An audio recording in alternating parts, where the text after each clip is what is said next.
It's another month, another reading wrap up, and another disappearing book.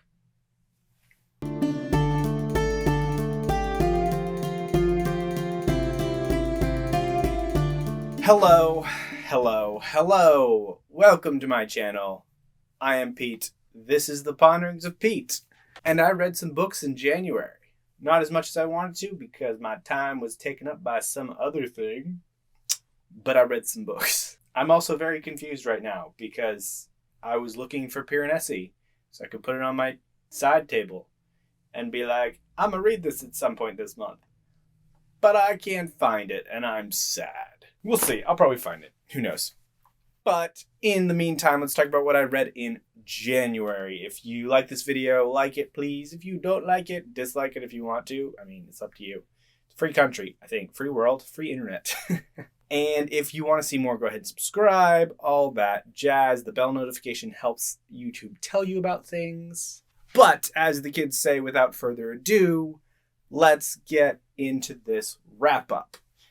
First one we have, I'm going to talk about some books that are in progress that I didn't finish. The first one is Infinite Jest by David Wallace something. David something Wallace, I think. I haven't got his name down off the top of my head. But this is my weird book. It's really weird. It's definitely less intimidating as it was the last time I read it. I think I've said this in a video before, but I'll say it again. I feel like over the last year of BookTube, specifically relating to just reading Malazan and a few other things possibly, my reading habits have changed. How I look and analyze at books have changed. So I started reading Infinite Jest actually when I first started BookTube. I got about 200 pages in and then I kind of tapered off because I was just like, this is so weird. Just kind of lost a little bit of interest. But now I'm just like, the world I feel is like so much more engaging.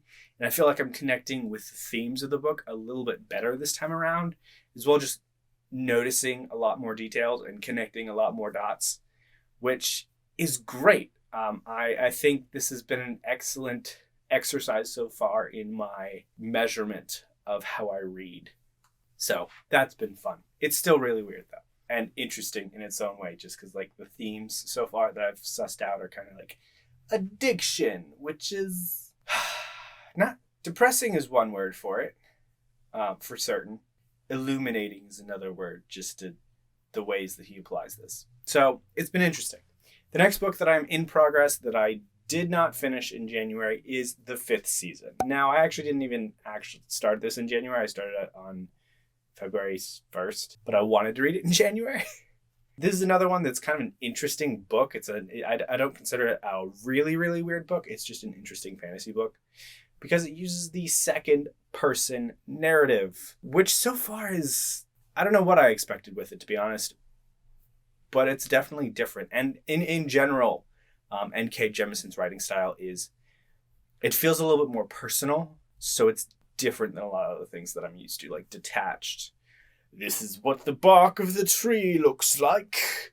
I've noticed her using a lot more conversational prose, if that makes any sense. She uses more conversational phrases, so it feels like the author or the narrator is having a conversation with you in some points, rather than it's a monologue.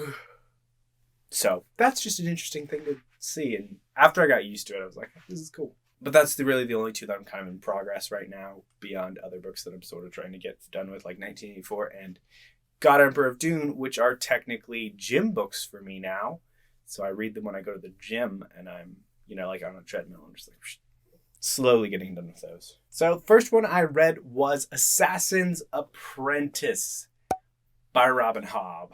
This was a beautiful book. This is my second time reading it. And, some of the emotional parts were not as emotionally hard-hitting because I knew they were coming and I knew some other twists, but still hit. Like, that ending still, was emotional. Fitz.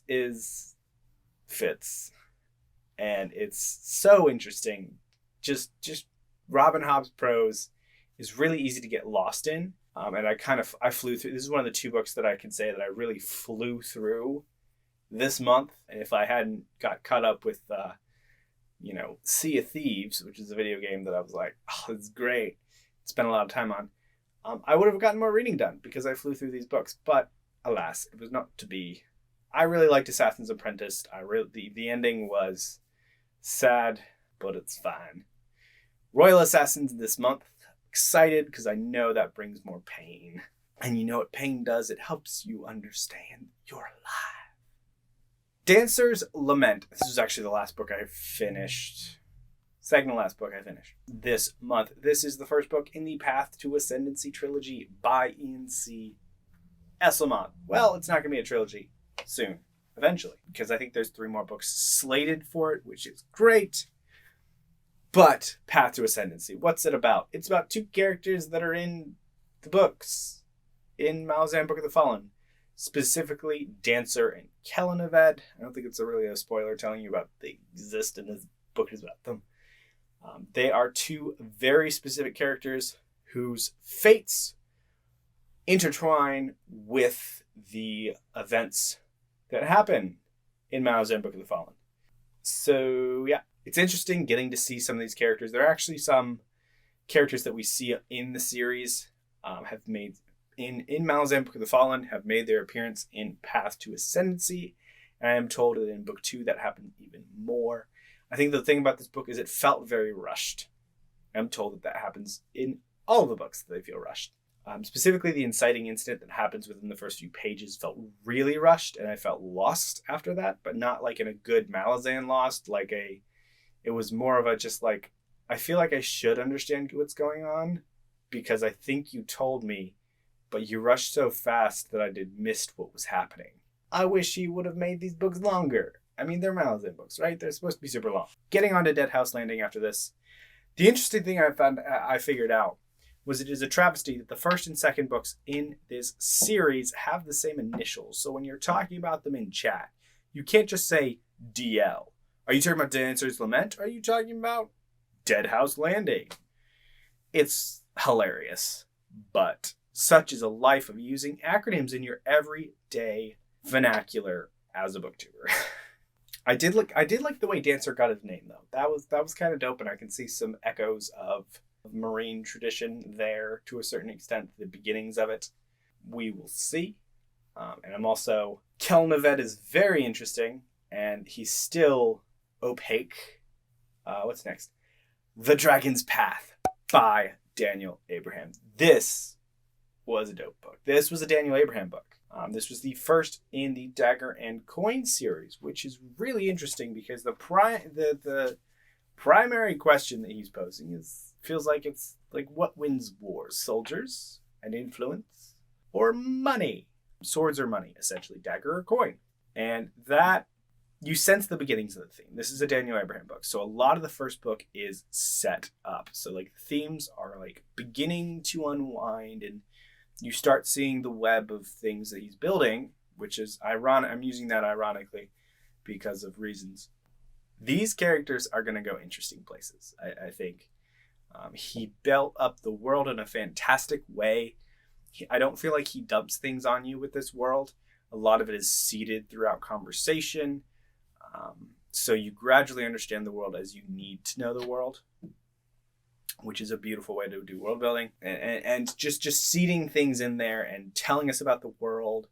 Not telling us everything, because you need a little bit of mystery in your world building. You get banking is happening in this book, which is kind of fun to see.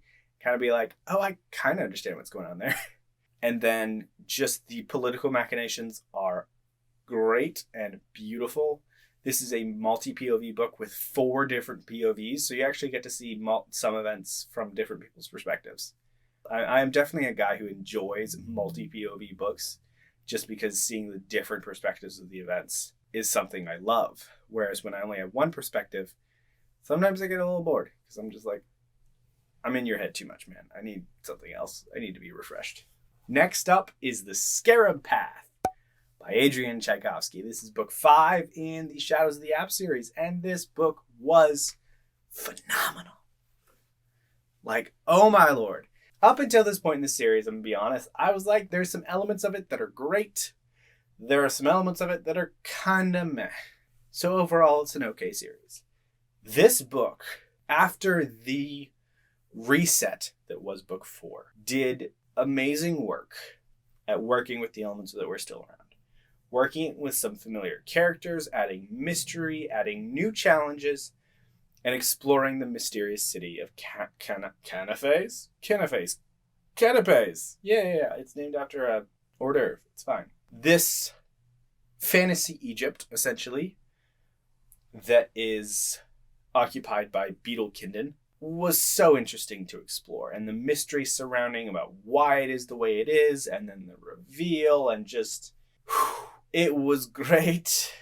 And this book is probably at least the start of just me being like, yeah, I firmly would recommend Shadows of the Apprentice series. If it keeps going like this and continues to be good like this, then this is definitely one of those things where I'm like, yeah, this is a little known series that people should read because it's great. It's on the way there. I'm loving different pieces of it in different books, but Scarab Path was a super, super solid book, and I really liked reading it. And finally, we have Thrawn, Ascendancy, Lesser Evil. The final book in the trilogy that connects all the way back to the first Thrawn book, which is just titled Thrawn, that was published in the Disney Expanded Universe. So, end of a trilogy. This kind of continues Thrawn's story of how he got exiled from his home nation. If you've read any Thrawn books, this is like essential thing of like, hey, Thrawn gets exiled from the Just Ascendancy and goes to work for the Empire. Why? This book finally explains it to a certain extent. I think Rebels sort of explained it as well, but I haven't seen Rebels, and I haven't seen Thrawn in Rebels, so of course there's things I didn't know. This book does an excellent job of explaining that and explaining the threats that the Just Empire face, as well as reasonably filling in the gaps. Because there's bits and pieces of Thrawn's story we knew about. And I think one of the hardest things sometimes as a writer is taking this epic event that's been described so many times or mentioned so many times, such that a reader builds an expectation for this event, and then writing the event and putting the event in the story in a way that makes sense. Because that puts you in a box. Like when you're writing a story and one event has to happen based on something you've previously written, or somebody else's previous, you are essentially writing yourself into a box and opening yourself up for, oh, this happened because it needs to happen. Like that's what I see a lot of authors do sometimes, is they just like, oh yeah, this happened because it needed to happen, so this event could happen. And it doesn't make sense. So I'm looking at you, Solo. That movie was disappointing. I enjoyed this as the Star Wars book that it was. I enjoyed it as the Thrawn book it was, and understanding more about the Chiss Empire. I want to go back and read these because I feel like some of the story threads I lost in between books because I read them so far apart, and the characters are kind of difficult to remember who they were because first name psychology or first letter psychology, that's weird with our culture. Well, it's not weird, but like the first part of their name is their family name. Like Myth, Thrawn's full name is Mithron Naruto, and Myth is his family name. So people's names change, even their nicknames. Like Thrawn is technically a nick, or given names change if they change families, and that's confusing. So being able to follow all the threads to completion will be dope when I reread this. When I reread all of Zahn's works, because Zahn is an excellent writer, excellent Star Wars writer. And that's pretty much all I read this month. So check it out. Thank you for watching.